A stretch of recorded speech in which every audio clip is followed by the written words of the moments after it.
Hello everyone, this is CJ Novo 992 and today we are back with another brand new video. Today's video, it is my absolute pleasure to be able to sit here and say to you, we are here as always to break down, react and discuss the latest Rangers game. A Rangers game that, oh no, I'm going to struggle with today's, but I can just already feel it. I'm going to struggle with today's video, so bear with me people, but we are here to discuss another 3 points, another clean sheet, another game of football where we protected our house and went out there and just done Rangers things. And just the fact that I can sit here and just say Rangers things, yet every person tuning in to today's video, every member of the nation knows exactly what I'm talking about. That in itself, there's no words for that. It just makes me happy inside. In case you are new around here or if you've never heard that phrase before, Rangers things is simply the best team in the country standard of football. And we saw it again. It was another reminder at Ibrox why we are where we are, and that's on merits, not because what's happened here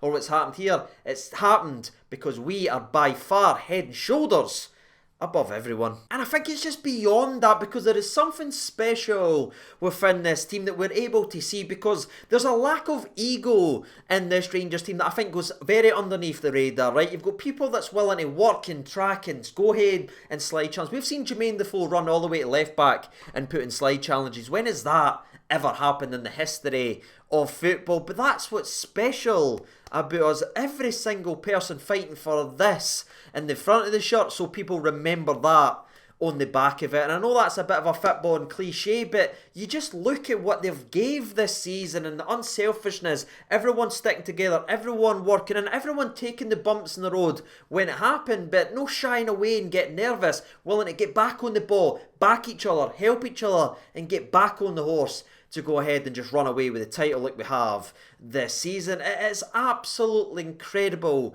what this Rangers team has done, and I want to start somewhere else as well, and I want to talk about this ridiculous home form. And I know I've mentioned this a couple of times, but go all the way back to Steven Gerrard's first day in the job. What did he talk about in his very first interview as Rangers manager? He wanted to get us back to where we belong. Mission accomplished, Gaffer. Thank you so much. I'll never, ever, ever be able to explain what it means to me. But also he talked about the Rangers home form, because it wasn't too long ago people were coming to Ibrox licking their lips and we couldn't get out our own way. But the coaching staff came in here, the players came in here, a lot of them grew and matured over the years and all players were brought in. But we have now got to the stage of this season where it's just been cheating football manager save numbers. Like this just Disney happen. You look at it, every single game at Ibrox in the league has been win, win, win, win. We have got to the stage where we've now scored 46 goals at Ibrox in the league. Do you know how many we've conceded? 2. Like, what do I say, man? The only thing I can think of saying is that the gaffer has delivered and promised every single thing that he said he wanted to set out in day here. And now we've got to this level. You can see that he bleeds blue in here. You see the celebrations. You know he absolutely loves us. You've heard it from Jamie Carragher, who's one of his closest friends, obviously. He's talked about having the Rangers bug now. He's completely invested in here with Rangers. He's not going to be tempted to go anywhere else anytime soon. So now we've got to this stage under the gaffer and accomplished what we've accomplished already. I genuinely cannot wait to see what the future holds for Steven Gerrard, the coaching staff, and this very, very special Rangers team. And that phrase there, special team, goes beyond just the players on the park, in my opinion. And again, I'm maybe sort of conveying away from the game of football here for just a few seconds, but there's just a couple of things that I want to say. And you look at the community that we've built here. I look at that as a team. Me and you, we are a team here. This has never been about me. I'm not this, I'm not that, I'm not great at anything, ladies and gentlemen. I'm only here because you guys tune in, support, and just be absolute legends. You've helped me so much off the camera, like Mahid never in that. You've been absolutely amazing for me. We've been through an incredible journey from the absolute mud to getting memed and laughed at and mocked and called, oh, you're only getting this or this because you're losing all the time, blah blah blah, you're a negative channel. We took all of that together, we took that in our stride, we kept supporting and backing the team, and now we've got to the stage that me and you get to sit after every game now, Vernier, and just sit with massive smiles on our faces. That for me is just a special team in itself. So I just want to thank every single person. This is usually when I do a cheap plug and ask you to subscribe and all that if you're new, but I said I just want to say thank you, because this incredible achievement that genuinely means everything to me, on like seeing the Rangers team win, has just been added even a wee bit and another layer somehow of specialness to be able to share it with you guys who's been here for the 5 years we've been doing this channel. So before we go any further on with today's video, I just want to say thank you so much. Yes, honestly, you've made this incredible achievement somehow even better. But it's time for me to compose myself and get to the point of today's video, because some of these will just be skipping 10 seconds to get to the actual game recap. So let's get into it then, shall we? Looking into the game of football, we knew what was on stake for us, we knew what was ahead of us, but we still had to go out there and beat a St Mirren side that was going to be very, very difficult, because they are set up to be at their best whenever they play a top side that looks to dominate the football. Just go ahead and look at the results all season long. Their best performances is hitting teams on the counter-attack. We knew we were going to dominate the football, but so kind of circling back to something we said earlier on in today's video regarding the Ibrox fortress that Gerrard wanted to install in this football club. Well, look at what Jim Goodwin has said after the game. He talked about coming into Ibrox now. You know you need the Rangers team to have an off day to have a chance. That is what the gaffer has installed into this football team, and Jim Goodwin was very honest after the game, just saying, well, what was at stake? We knew they weren't going to have an off day, so they're kind of beating the tunnel, if you think of it like that. And it really, really looked like it with the start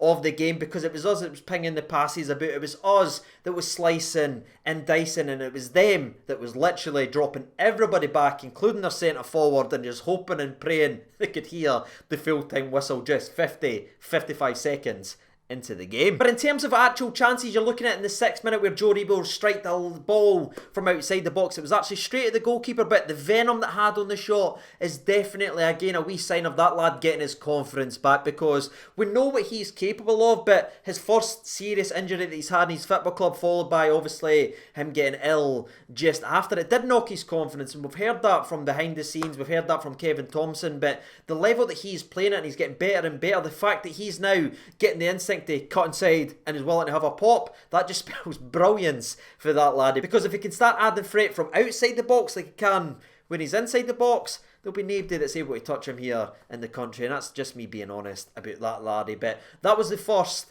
major opportunity, and it's no surprise Joe Rebo was again involved heavily just a couple of minutes later with him and Glenn Kamara. You've heard them talk a lot off the park about the relationship. I mean, Joe Rebo said that Glenn Kamara is the most underappreciated player around, and you can see they've got that relationship and they've got that friendship, because the way they connect with each other is gorgeous. And that's what happened in the 10th minute, where Kamara gets down the left hand side. His first instinct is to see Joe Rebo making the run. It's a beautiful wee shuffle pass in behind the defence. Rebo's first instinct is to get into the mixer where Alfredo Morelos is, and even though the defender is literally just ripping Alfredo Morelos doing, it isn't a foul or anything like that, and it just doesn't fall quite to Alfredo because of the initial contact, and he knocks him off the river. And St Mirren survive with their skin in their teeth that time, because it was literally inches away for being 1-0. And despite it only being 13 minutes into the game, the time had ran out, their luck had ran out, because Rangers' standard of play here again is absolutely gorgeous, and sort of everyone is involved in the right hand side and then switching it out to the left. The eventual ball gets cleared, but who is there to get in front of the centre forward and keep the attack alive? It's Connor fricking Golton, CB number 1, my player of the year, because he's there, he's alert, he beats the striker to it, and his pass is to perfection here to Ryan Kent on the edge. Now this, oh my god, I'm struggling here, people, but this here is just gorgeous for Kent, because he originally opens the body up to shoot with his right, and he just skills the defender. He cuts inside away, Ryan Kent shimmy as we call it here on the channel. He sells the defender a dolly, and then he just unleashes with a lefty and an absolute bullet that's in the back of the net before Anik can just say, what just happened? And that goal for me is just an indication of why that man is always here on the wall. He is a special player, and the fact that he is so two-footed that he can just fake a shot with his right, and every defender is biting to that because they know how dangerous he is on that side. But the fact that he's able just to chop it inside, the wee shimmy, and then just unleash a rocket into the back of net, making it now 11 goals and 12 assists to that point. No bad for a player who was pish for Munson, who was disappointing. The boy stepped up when we needed him again in the 14th minute, the same number that's on the back of the shirt. And Ryan Kent, well, he set us on our way. And you know, son, despite it being an early goal in the game with what was on the line and what was at stake for Rangers, I wouldn't necessarily say it lifted the pressure off the team, because I think the biggest compliment that you can give to these City players is the way they approach this game from the first whistle. There was never that, oh no, I'm scared pressure, or oh, this could go very, very wrong. I think we were all confident in itself in this Rangers team to go about their business, and it wasn't a question of if they went ahead and done things. It was when, and the first time came in the 14th minute, and we weren't made to wait for the second bit of magic here. And I love that our boy Hadji, the boy Prince, is heavily involved here, and he shows his initial strength, because you can see the St Mirren player just trying to throw him off, maybe even trying to knock him over for a free kick. But Hadji doesn't go down, he keeps his feet, he keeps in front. The fit boy waits for another defender to come at him, and Hadji here just shows he's too clever up here, because he waits for the defenders to open his legs up. He slaps the ball in between them, finds saucy Glenn Kamara, who just does saucy things again with that pass in behind. And I love that his first instinct's now to always go forward, because it wasn't always like that, but the way he's playing right now, absolutely glorious, because he finds Alfredo Morelos on the right hand side. Now it is inside the box, but this isn't an easy finish or an even clear-cut opportunity, I would say, from that angle. But the way that Morelos finishes this low and hard in the bottom corner, the goalkeeper had no chance, and for once the defender trying to make a goal line clearance, wasn't able to make it and stop Morelos from scoring. Moments of magic once again for our boy Hadji, getting almost the assist of the assist. Kamara just been magical, and Alfredo Morelos showing why he runs Scottish football. And during the old celebrations, Alfredo Morelos went ahead and made this weekend even sweeter by throwing up that, ladies and gentlemen, and I love that shithousery, because what that young man has just done is he's once again made sure that the Ivory Coast Beach Towel fan base will be thinking about him with every second of their weekend. And you know, son, as we're all reflecting and as we are all emotional, I've just got to say I am so damn proud of this laddie, because a couple of times, I'll just be honest, I did start to write him off in my mind, thinking he wanted away, or he didn't want to be here, or he just kept getting involved in silly things. But the lad's just came back and back and back, and he's worked his way back into the team several times, and what he offers this Rangers team, it just can't come into question. And he was phenomenal over the last couple of months, and he's been phenomenal again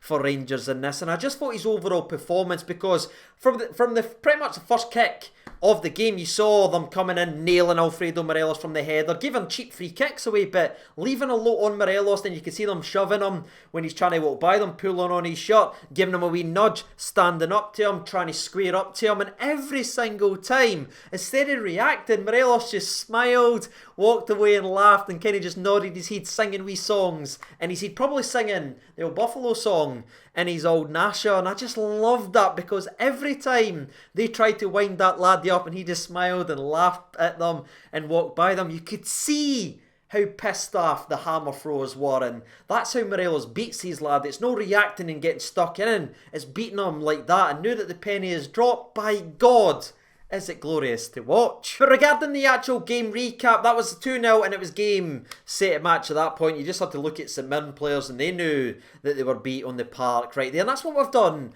all season long. You go back to like even the Livingston game earlier on in the season at Ibrox, 2 quick goals, see the game out, and we've been able to do that. That's been the basis, because we know we just didn't concede goals. I know St Mirren got a shot that hit about 55 yards off target in the 33rd minute when they go down the right hand side, but again, that's the standard of highlights that they were getting in the first half, because Connor Goldson once again absolutely imperious with everything in the air, and the physical duel that boy tried to nip in and trip him and everything like that. Connor Goldson just absolutely bullied the laddie on the ground and in the air. But aye, that led us into half-time. There were still some good moments of play, but not that clear-cut opportunity to actually go ahead and score more goals just yet in the old game. And we go in at half-time, and I think we all knew the job was done, but the emotion there and everything was starting to build up. And I'll be honest, I just spent the entire half-time show just staring at that Ryan Kent goal, going, oh my God, that is absolutely filthy.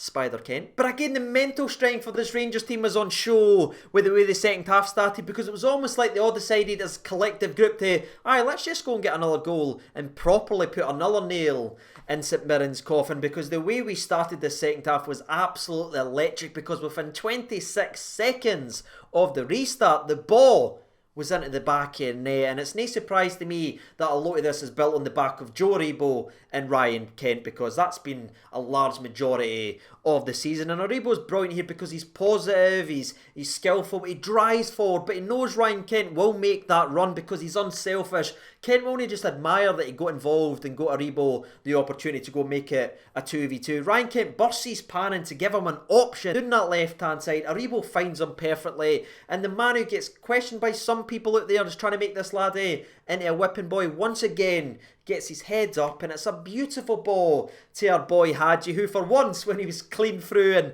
had nobody on him, actually gets the fit ball. And when he does get the fit ball, this here is just a wee indication of the quality that Hadji goes. And I love this shithousery here, and it really is shithousery, because what this guy does is he waits for the St Mirren players, because he could hit it at any point, but he waits for the St Mirren players to come closer and closer and closer, and he's just waiting and he's waiting. Then he sends the goalkeeper on his bike the wrong way with a wee quick shimmy, and then he just taps it effortlessly in the corner to make it free. That goal there may look easy and simple, but the reason it looks easy and simple is because of Hadji's absolute mastery of the old football. And if you're still watching today's video, you've heard me speak positively about Kent in the attacking sense. And when you look at what he's got and his ability, you're expecting that from a player. You're expecting him to go ahead and do things. But what I absolutely love about the laddie, who is now sitting with 11 goals and 13 assists so far in the season, is he wasn't happy with just going forward and being the creative attacking player that we know he can be. He's more than that, and he really, really is. And he showed it in the 58 minutes, just a couple of minutes after nearly grabbing another goal. They, St Mirren, get down the right-hand side, and to be fair to them, they're in behind Barisic, because we talked about that in the preview. It's all about wing play, it's all about the counter, and he's running after Helander, but who makes a 60-yard sprint past Aribo and past Barisic, who again are still trying to get back there? It's Ryan Kent who burns by them with his pace, and he's very unlucky here because he backs up Helander and he's kind of shielding the ball out, but eventually sticks and hits off him and goes out for a corner. But that unselfishness and the lack of ego is incredible from Mr. frickin' Ryan Kent, and that's why I'll never sit here and question what he brings to the Rangers team, because every facet of what we do, he's involved in. But around this time we started to make the changes I think everyone was starting to expect, and that did actually lead to St Mirren's first major opportunity in the game, and by far their best opportunity. I think it was the only one they got on target as well, because it's a long initial free kick that's well defended once again by Connor Goldson winning a header, but it does drop outside of the box there. St Mirren player whose scuff shot falls right to Albika in the middle, 6 yards out, and you're thinking they're going to go ahead and get a lucky goal here, and it connects with it good enough and it's gone in the top bin. But here, once again, open the scrapbook, ladies and gentlemen, because we have yet another who shuffles his feet and makes this look a lot more routine than it actually is, and it just shows you how alert that laddie in, because it's a scuff shot into a flick on, but somehow Alan McGregor anticipated there, and he's there to claw it out, get that big shagger paw on it, and put it out for a corner for St Mirren that was well defended by Joe Aribo. And on the back of that McGregor moment that we had in the game, my smile's just getting wider and wider, because in yesterday's preview video, if you watched it, my prediction was 4-0 to Rangers with a goal from Ryan Kent, Morelos, Hadji, and Connor frickin' Goldson. It was nearly a perfect prediction, people, because twice Connor Goldson went that away from scoring. Can you imagine? I'd just been sitting here with the tap off singing Sweet Caroline if I was sitting here with a perfect prediction, but I was one goal off from Connor Goldson from making it a complete. But the last 10 minutes still had opportunities. It was in the game, and Greg Stewart, who made an appearance, his first appearance since November versus Falkirk, I believe, was brilliant when he came on, and he wasn't there just to make up the numbers or anything like that. He wanted to try and impress, and he wanted to go out there and do things, and I thought him and Jermaine Defoe linked up all afternoon, or what was left of the afternoon, to play, because originally he puts on a good ball that's just about to drop to Jermaine Defoe to tap in to a back of net, but it's brilliant defending from Shaughnessy, to be fair to him. And just a couple of minutes later, again down that left hand side, Stewart whips in a gorgeous pass and he finds Jermaine Defoe 6 yards out, but somehow Anik gets his foot on that and claws it out and stops it from being a goal. That would have been brilliant to say wee GD getting a goal and Stewart to get an assist, but again, Hollywood scripted moments in football only happens when your name's Nathan frickin' Patterson. And to be fair to that laddie, I think the biggest compliment that you can give him is not once did he look out of place, and what he's doing in this Rangers team, the way he's been able to slot in, despite everything that's happened, and it looked like it was almost over for him at one point, or an eventual loan or whatever, he's came back, and the way he slotted in to this Rangers team is incredible. It's almost like he's playing a be a pro mode in like FIFA and all that, you know, when you control and you create your guy and you playing, you're always playing brilliant. Well, he's doing that in real life, and we kind of get lost on that. What a standard of football Patterson's playing. And that's it, ladies and gentlemen. I just wanted to give a wee bit of praise to Patterson there, but honestly, you're looking at this Rangers team and every single one of them deserves praise. You're getting McGregor in there, you've got Patterson, Connor Goldson again, absolutely spectacular. Hollander was strong when he was on. Balogun came in and it didn't even look like we made a change at that spot. Barisic's sheer quality and was very unlucky not to get a couple of assists with what he put in the box in terms of set pieces. Again, it's probably my fault. I picked Connor Goldson to score, so that's why the man didn't score. But everyone played up to the standard of a Rangers badge and a standard of what we've put in place this season. And for me, that brings me so much pride in this team. And the man of the match is very, very difficult because I thought Morelos was spectacular as well. But I'm kind of torn between Morelos and Kent. Can I go with both of them? Can I go with Morelos, Kent? Can I? Probably no, you'll probably shout at me, but I'm struggling to pick between the two of them because to me, both of them, spectacular. But that's it, ladies and gentlemen, boys and girls. I'm sorry, I don't even know how long today's video is, but there is so much emotions. We are almost there. It is almost time, and I cannot wait for it to be official and celebrate it with you. But again, it is 99.9% done yet, so we can allow ourselves, and I can't wait to see what your opinions are in the comment section below, because again, we've been through so much together, so get involved in the comments, and I will be speaking to you all night long, as a famous singer once sang. But with that being said, that's us reached the end of today's video, and I cannot wait to see you down there in the comments. So I'm going to wrap up with a massive thank you from me to thee for all your support over the years and all the support during this journey. I'll see you in the comment section below. Take care of yourselves.